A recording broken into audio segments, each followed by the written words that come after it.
Ce découpage vidéo que je vais vous montrer entre M. Ouattara et le président Gbagbo va vous permettre de comprendre qui est le menteur, qui est le manipulateur et qui ne dit jamais ce qu'il promet, qui ne fait jamais ce qu'il dit.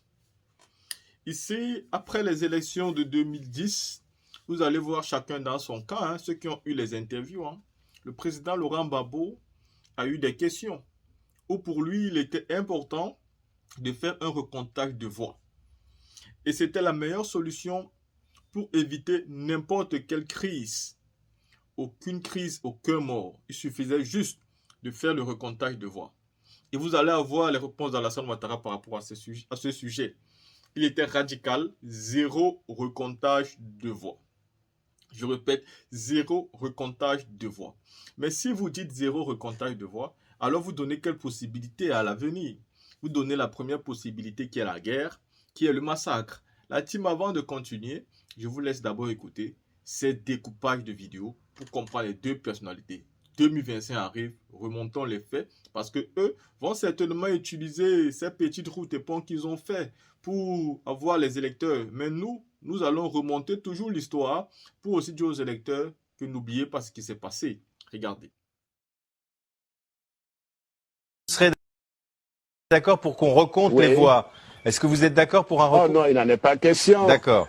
Monsieur Attal, il n'en est pas question parce que le processus a été surveillé tout au long par le Premier ministre, par le représentant du facilitateur, Monsieur le Président Blaise Compaoré, et par le représentant du secrétaire général des Nations Unies. Ce n'est pas ce décompte, nous l'avons reçu. Moi, je détiens dans mes ordinateurs les 21 000 procès-verbaux donc des bureaux de vote. Ce travail a déjà été fait. Je vous dis, c'est tout simplement une stratégie pour Laurent Gbagbo de gagner du temps. Est-ce que vous reconnaissez... Vous savez, même le Conseil... Si je peux vous dire une phrase. Même le Conseil constitutionnel a les mêmes chiffres, mais donnant plus de 54,10% des votes. Alors, ce qui se passe, c'est que voici un Conseil constitutionnel aux ordres qui se lève et qui annule les votes des citoyens de 7 départements du Nord. Cela n'est pas acceptable. Le Conseil constitutionnel avait le choix soit d'invalider le scrutin, soit de le valider. Mais il ne peut pas annuler des scrutins dans un certain nombre de départements. Est-ce que ça veut dire pour autant... Est-ce que ça veut dire... dit ni le droit, ce Conseil constitutionnel n'a dit ni le droit, ni la vérité. Est-ce que ça veut dire pour autant... Est-ce que ça veut dire pour autant, M. Ouattara, qu'il n'y a pas eu de fraude dans le Nord? Mais certainement, il n'y a pas eu de fraude dans le Nord. Nous avons les comptes rendus des préfets qui le démontrent. Nous avons les comptes rendus du centre de commandement intégré, comprenant les militaires des forces nouvelles comme des forces de défense et de sécurité. Certains religieux se sont prononcés pour dire qu'il n'y avait pas de fraude dans les bureaux de vote. Il n'y a pas eu de violence. Tout ce qui est raconté par Laurent Gbagbo et son camp sont des mensonges. Les violences, nous les avons vues dans le sud-ouest, la région d'origine de M. Laurent Gbagbo. Et ceci est étayé par tous les rapports, y compris les rapports des observateurs étrangers.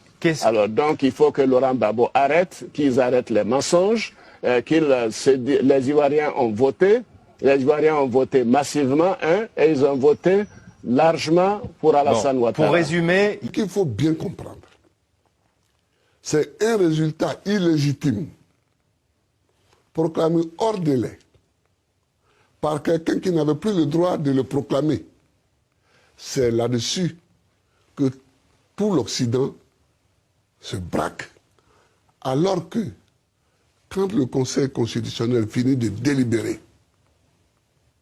c'est une institution, elle finit de délibérer, elle donne des résultats et elle proclame élu un président qui est moi. Il ne veut pas en entendre parler. Ce n'est plus du droit. Là, ce n'est plus du droit. C'est la volonté des puissants d'imposer quelqu'un. Je ne suis pas d'accord. L'Union européenne conteste votre légitimité. L'Union européenne, elle suit la France. Dans les relations entre les grandes puissances aujourd'hui, chacun a sa zone d'influence. Et quand il s'agit des pays francophones d'Afrique noire, quand la France parle, tous les autres suivent. Elle s'ingère, mais de la plus mauvaise manière. Toutes les résolutions qui ont lieu sur la Côte d'Ivoire à l'ONU, c'est la France qui écrit le draft. C'est la France qui écrit le draft. Nous l'avons contesté plusieurs fois, mais nous sommes un petit pays, nous ne sommes pas une puissance nucléaire, nous n'avons pas le droit de veto, nous ne sommes même pas au Conseil de sécurité. Je viens vous demander de me donner 5 ans. 5 ans pour redresser la Côte d'Ivoire. 5 ans pour reconstruire la Côte d'Ivoire. Je vais vous dire aussi pour vous les jeunes, que je ferai en sorte que l'école soit réellement gratuite jusqu'à 15 ans, c'est-à-dire jusqu'au BEPC. Mais Alassane Ouattara était mort. Nicolas Sarkozy vous pose des ultimatums. Que répondez-vous au chef de l'État français? C'est inacceptable qu'un chef d'État, sous le prétexte que son pays est plus puissant qu'un autre pays, qui pose des ultimatums au chef de l'État de l'autre pays. Ce n'est pas possible. Vos opposants disent que vous n'êtes pas un démocrate, que vous êtes un dictateur, que vous avez effectué un hold-up électoral, que vous avez effectué un déni de démocratie au cours de ces dernières semaines. Que leur répondez-vous? Ils ne sont pas bien placés pour en parler parce que eux tous qui sont au terre du Golfe, ils étaient du côté du parti unique quand nous on luttait pour le multipartisme. Ouattara, Kounan Bédié, et je vous ai dit, pour tuer le multipartisme, j'ai été en prison. Sous Ouattara. Ou pas. Pourquoi voulez-vous qu'on aille poursuivre les gens avant que le procureur ne donne son rapport? Pourquoi voulez-vous que les investigations ne soient pas terminées? Moi, je veux un état de droit en Côte d'Ivoire. Les personnes sont supposées être innocentes jusqu'à ce que le procès ait lieu. Nous ferons ces procès. Si nous découvrons que ces personnes sont de FRCI, mais elles seront sanctionnées. Mais on remarque qu'il y a eu des arrestations dans un camp, mais pas dans l'autre. Est-ce que c'est vrai? Moi, je n'ai pas ces détails, monsieur.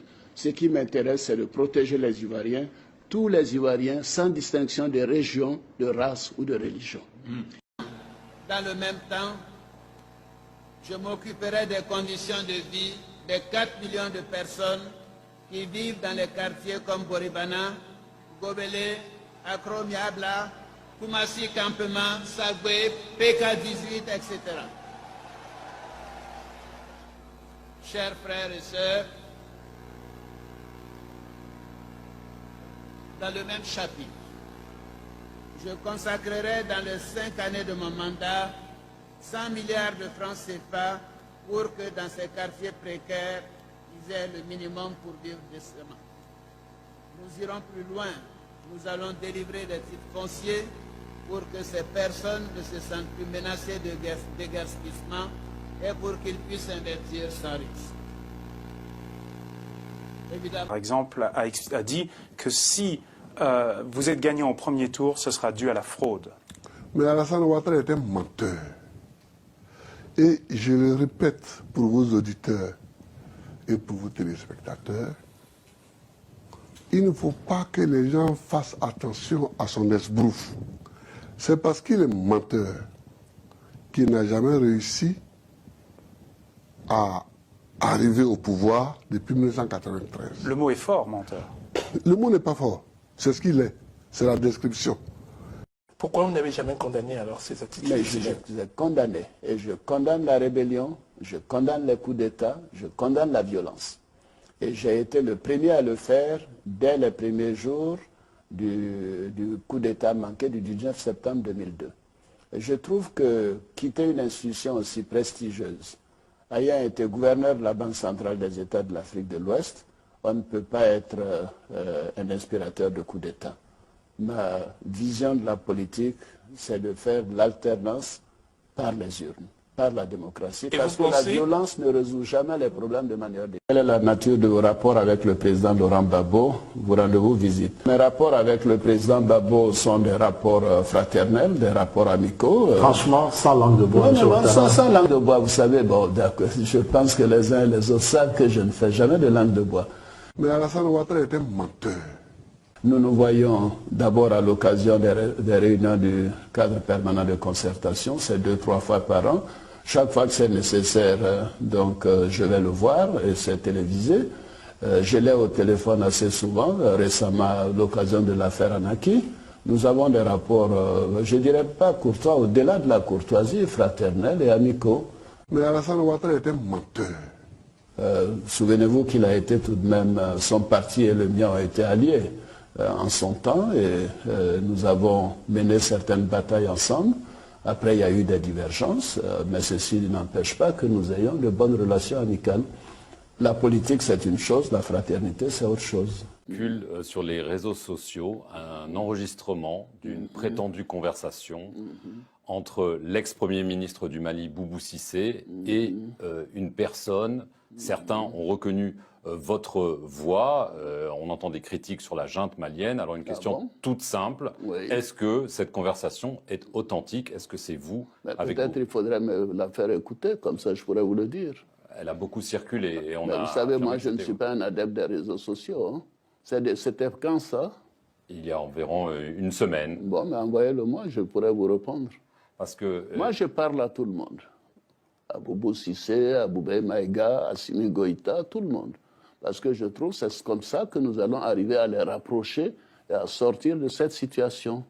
Parce que mais les autorités maliennes savent que j'ai la plus grande considération pour elles. Parce que dans cette conversation, justement, à propos de considération, on vous entend les critiquer en parlant d'idiots, de malades. Voilà, donc c'est pour ça que ça fait un petit peu scandale, Monsieur le Président. Les nouvelles technologies peuvent faire beaucoup de choses. Hein. La justice malienne a ouvert une enquête pour atteinte à la sûreté. Est-ce que c'est pour vous nuire? Non, écoutez, ça c'est une affaire des Maliens. La team, vous avez vu, vous êtes d'accord avec moi ici, que celui qui vous demande de faire un recomptage de voix, c'est celui-là qui cherche à aller dans la paix. Oui, parce que le recomptage de voix démontre que s'il est perdant, il va déposer tranquillement le pouvoir. Mais celui qui refuse le recomptage de voix, il sait très bien que s'il y a un recomptage de voix, on va voir le tripatouillage des urnes.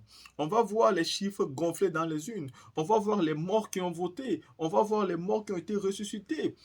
Et donc, pour éviter de se ridiculiser et d'être attrapé dans son propre jeu, Alassane Ouattara a toujours dit de ne pas vouloir un recomptage de voix. Et pourtant, on ne peut pas trouver un moyen aussi plus démocrate que celui-là. Quand vous avez un président sortant qui est d'accord de faire un recomptage de voix, il faut gagner le président sortant de la manière vraiment la plus belle.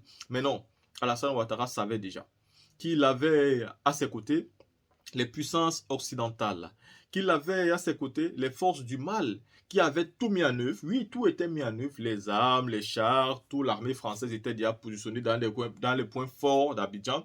Et il savait que quel qu'en soit les cas, l'armée française devait sortir. Pourtant, nous avons vu, si ce n'était que les rebelles, le président Laurent Gbagbo ne pouvait pas perdre le pouvoir. Si ce n'était qu'un combat entre rebelles contre le régime du président Gbagbo, il n'aurait pas perdu le pouvoir. Les jeunes Ivoiriens étaient solidaires. Ils étaient tous mobilisés pour le gouvernement du président Laurent Gbagbo. L'armée ivoirienne était prête. Il a fallu que l'armée française entre dans la danse pour que le président Gbagbo perde le pouvoir. Et je trouve qu'on n'en parle pas assez. Les médias nous parlent souvent des choses qui se sont passées en Libye, en Irak. Tout le monde ne parle pas assez de la Côte d'Ivoire. On fait comme s'il faut rapidement tourner la page et oublier. Parce que là, c'est récent. Et parler là fait mal, parce que c'est récent. Et Nicolas Sarkozy, qui est dans les mailles de la justice à l'heure actuelle, doit payer pour ça. Et c'est pourquoi il faut toujours en parler. Mais pourquoi on en parle très peu? Il faut toujours en parler tout le temps. Parce que c'est derrière ça que le monsieur a perdu le pouvoir et a passé 10 ans à la haie. La team, dites-moi ce que vous pensez.